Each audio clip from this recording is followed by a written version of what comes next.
that change in your life, you getting ready to get into a fight. Because the devil understands that you get ready to change for the good and not for the bad. Amen.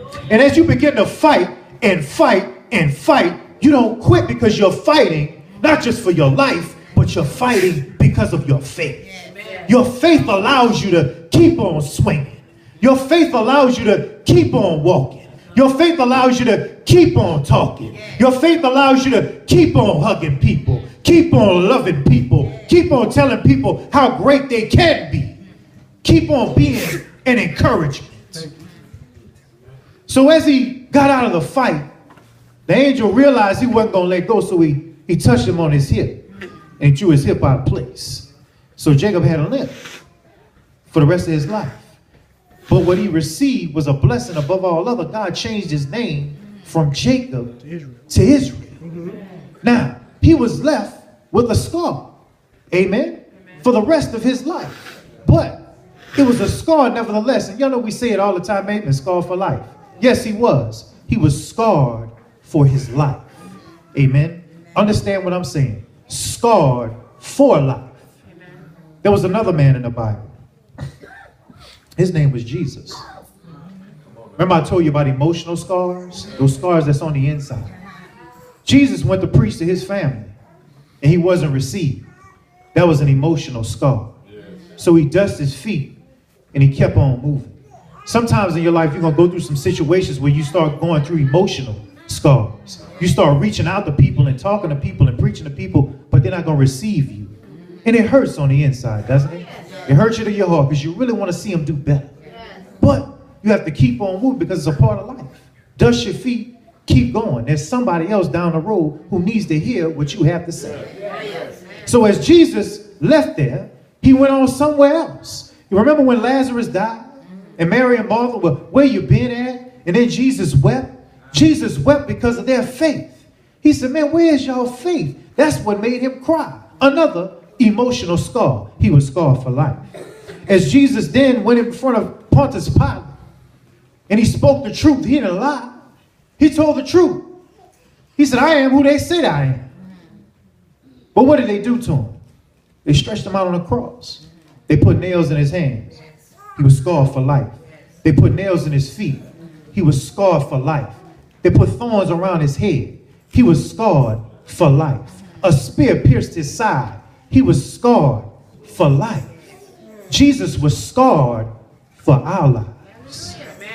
When are we going to start understanding that our scars represent that we scarred for his life?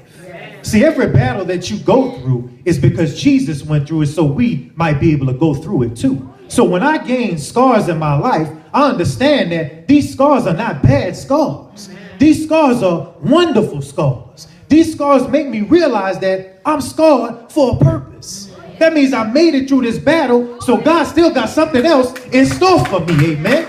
That means I'm scarred for life. Jesus died and rose again on the third day and found his disciples somewhere hiding in a room. And there was one that still didn't believe he who said he was. So he said, well, Jesus, if you say you Jesus, let me see your hands. Jesus showed it to him. He was scarred for life.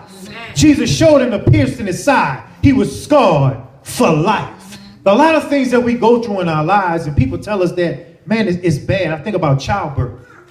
And women, when you finish having a child, you got all these scars on your stomach. But every time you look down, they look ugly. I can't let nobody see that. Lord have mercy, Jesus, no. You were scarred for your children's lives. Amen. When your children were given birth and you gave birth to them, they left something with you to remember. You were scarred for their lives. Amen.